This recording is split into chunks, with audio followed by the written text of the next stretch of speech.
Огтлол нийлбэл төрсөөс бүрдсэн байж болох юм.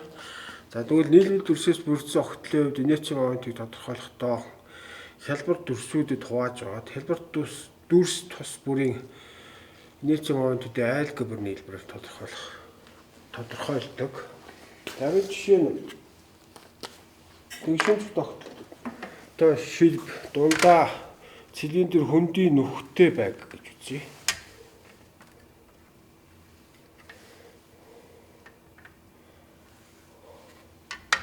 За ийм тэгшинч тогтолтой шилб гэхдээ дундаа цилиндр хөндийн нүхтэй байг. За энэ хэмжээг H гээ. Шуурын хэмжээг B гээ. Өндрийг нь H гэж үзье.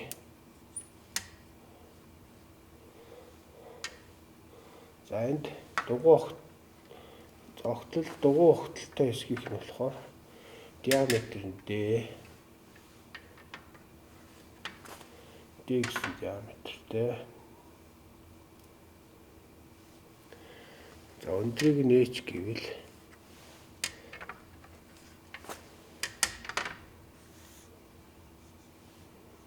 за H гэдэг энэ тэмдэглэж. За тэгвэл энд X тэнхлэг авъя. X тэнхлэг. За энэр чи төв тэнхлэг байна гэж. Ийм огтлог.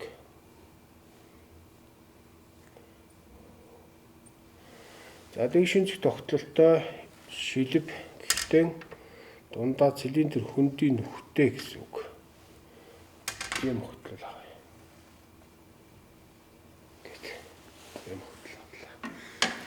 За энэ дүүд X тэнхлэгтэй харьцангуй инерцийн моментыг тодорхойлохдоо 1-р дүрс, 2-р дүрс гэх хялбар дүрсүүд хуваая. Тэгвэл X 1-р дүрсийнхээс 2-р дүрсийн X тэнхлэгтэй харьцангуй инерцийн моментыг хаснаа гэд. За 12-ны BH гэвэл тэгшүүнцэгтийн BH куб гэвэл тэгшүүнцэгтийн инерцийн момент дугуй огтлын X тэнхлэгтэй харьцангуй 64-ний P-д 4 зэрэгт гэж тодорхойлогдно гэж. За ийм ойлголт. Тэгэхээр хэд хэдэн нийлбэр дүрсээс бүрдсэн байх юм бол тэдгээрийн инерцийн моментуудын айлгбер нийлбэрээр нийт дүрсийн инерцийн моментыг тодорхойлно гэж. За нэг огтлол авъя. Ийм огтлол авъя. За огтлолд координатын систем харгалзуулъя.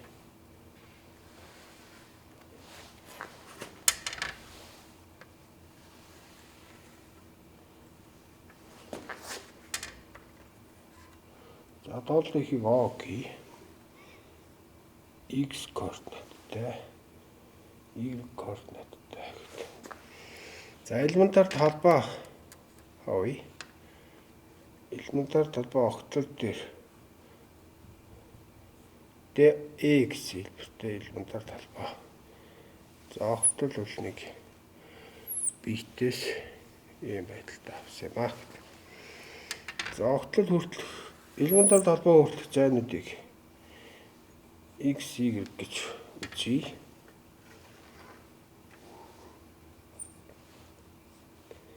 X, Y гэж тэмдэглэж Y. За зорилго нь болохоор одоо бид координатын системийг эргүүлье. Энэ харилцан перпендикуляр X, Y тэнхлэгүүдийг тодорхой альфа үнцгээр эргүүлье. За эргүүлээд нэг байрлалд аваачлаа гэж үзье. За олон өнгийн үзгээр эргүүллээ гэж үзье. X1. За энд перпендикуляраар Y тэнхлэг шилжинэ. Y1 гэж тэмдэглэж. За энд үүсэх үнцгийг альфа гэж тэмдэглэе гэж. За зорилго болохоор энэ хоёр тэнхлэгүүдийн хооронд инерцийн моментууд ямар холбоотой байх вэ гэдгийг тогтоох зорилготой. За үүний тулд бид нэг юм байгуулалт хийх. Тэгэхээр энд авсан тэнхлэгт перпендикуляраар ийм нэг эрчим авъя. Дахиад үргэлжлүүлээд ингэж яваад энэ анхны координатын энэ хэмжээнээс энэ хүртэл бас ингээд ийм байгуулалт хий. За энд мөн перпендикуляраар 90 градусын өнцгөр ийм байгуулалт хийгээд хэд хэдэн цэгүүд, онцлог цэгүүд тэмдэглэе. За энийг B, C, энэ цэгийг D, энэ цэгийг K, элементар талбай байгаа цэг дээр L гэсэн ийм байгуулалт яагч.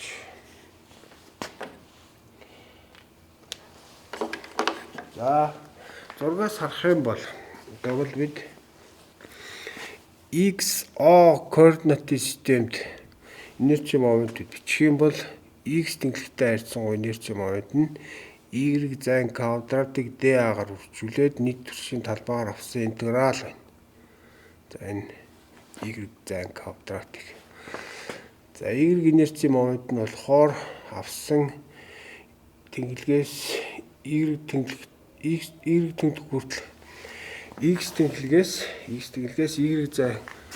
За бидний тохиолдолд одоо Y тэнглэгтэйг X зайн квадратыг dA-гаар үржүүлээд нийт төршийн талбайгаар авсан интеграл байна. Төвөөс цухтаах инерчи момент нь X, Y зайн үржүүрийг dA-гаар үржүүлээд нийт төршийн талбайгаар авсан интеграл байна гэж.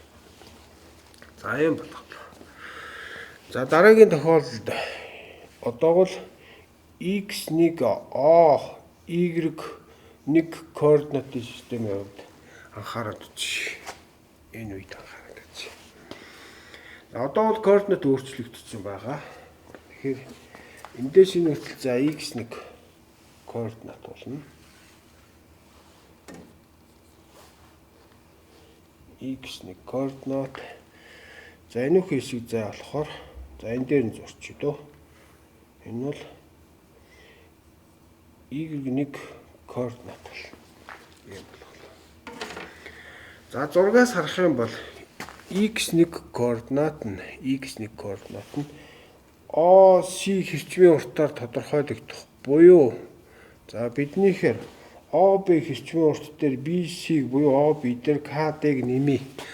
OB хэрчмийн урт дээр нэмэх нь KD хэрчмийн уртыг нэмье. За KD энд 90 градус байгаа, энд 90 градус байгаа гэвэл энд адилхан байна. За энд байгаа өнцөг мөн альфа өнцөг байна гэж анхаарах хэрэгтэй.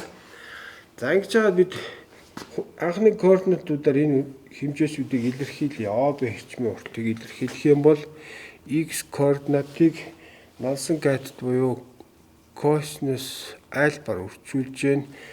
За нэмэх нь за энэ Y зай энд байгаа хамаарлаа альфа өнцгийн эсрэг тэгвэл Y синус альфа гэсэн хэлбэртэй болголоо гэж.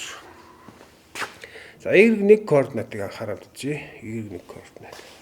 За биднийхээр KL LC хэрчмийн уртаар энэ хэрчмийн уртаар энэ зай тодорхойлогдно гэвэл за бид ийм хэлбэртэй чи LD хэрчмийн уртаас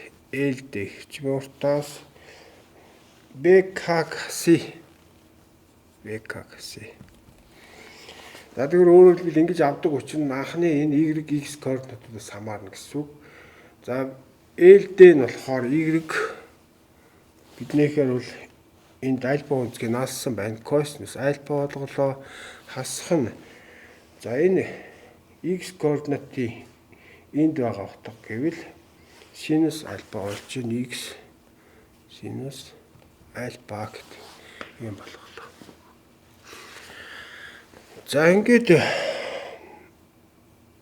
X1 тэнглэгтэй харьцангуй огтлын инерчи моментыг тодорхойлоод өчүүл Y1 зайн квадратыг dA-гаар үржүүлээд нийт төршийн талбайгаар авсан интеграл байна гэт. За биднийхээр Y1 зайн Y косинус альфа хасах нь X синус альфа болж байгаа. Ингээд ялгуурын квадратыг dA-гаар үржүүлээд нийт төршийн талбайгаар авсан интеграл хэлбэртэй болголоо. За задлаад чи косинус квадрат альфа болголоо. За Y квадрат dA болголоо. За нийт төрхийн талбайгаар авсан интеграл. За мэдээж одоо хасах тэмдэгттэй 2 синус альфа косинус альфа болголоо. За үржих нэгэд энд бичиж самбарын зайд энд багтахгүй байгаа учраас. За 2 дахин авахаар x y dA нийт төрхийн талбайгаар авсан интеграл байна. За дараа нь энд синус квадрат альфа болголоо x квадрат dA гэсэн хэлбэртэй болголоо. За ийм хэлбэртэй болголоо. За мөн y-ний тэнхимтэй харьцангуй инерци моментыг бодох юм бол x1 зайн квадратыг dA-гаар үржүүлээд нийт төрхийн талбайгаар авсан интеграл байна гэдэг. За x1 зайн биднийхэр x косинус альфа нэмэх нь y синус альфа квадрат нийтийн квадрат dA болголоо гэвэл за задлаад чи косинус квадрат альфа x квадрат dA болголоо. За биднийхэр нэмэх нь 2 синус альфа косинус альфа болно. За үржих нь гэдэг юм. Үржих нь x y dA нийт төрхийн талбайгаар авсан интеграл нэмэх нь синус квадрат y dA-гийн интегралчсан хэлбэр байна гэдэг. За ийм байдалтай бичнэ. За энэ дараа нь дүгнэлтийн яг бичнэ. За дараа нь төгөөж цухтах инерци момент чи. Төгөөж цухтах инерци момент гэвэл энэ хоёр зайнуудын үржүүрийг y1 x1 зайнуудын үржүүрийг dA-гаар үржүүлээд нийт төрхийн талбайгаар авсан интеграл байх ёстой гэж. За эхлээд x-с нь орлуулъя. x косинус альфа нэмэх нь y синус альфа. За үржих нь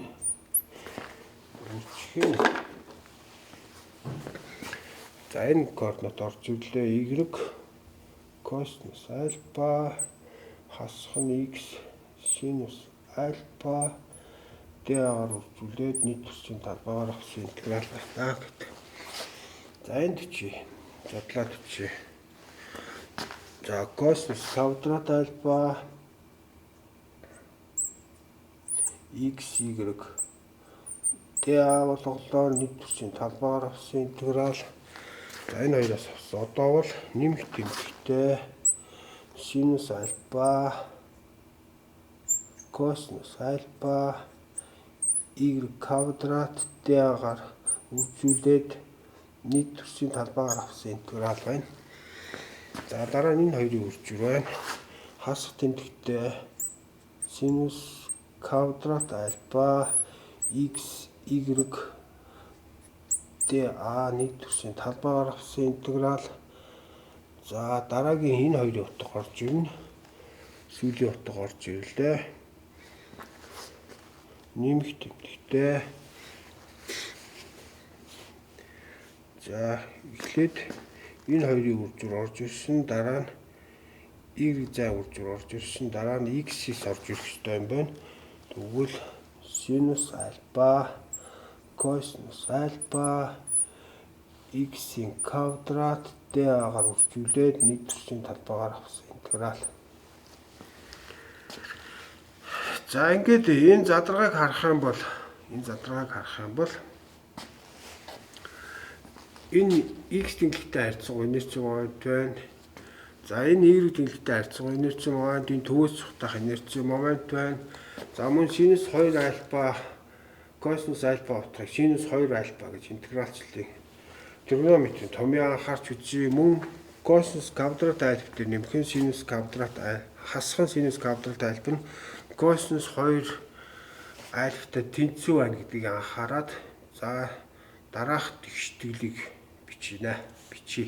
Ерөнхий байдлаар. За координатын системийг эргүүлэх өмнөх байдлыг анхаарч үзэх юм бол координатын системийг эргүүлээд тогтлын инерци моментууд шинэ хуучин координатын системийн хувьд анхаарал үзэхээр ийм байдалтай боллоо. X-ний тэнхимтэй харьцангуй инерци момент x косинус квадрат альфа нэмэх нь y синус квадрат альба хасган төвөөс цухтах инерци моментийн синус 2 альба. Өөрөөр хэлбэл инерци моментуудаа анхаараа тригонометрийн хувиргалтуудаа хийх юм бол ийм байдалтай. За Y-ийн тэнхэгтэй харьцан инерци момент гэвэл EX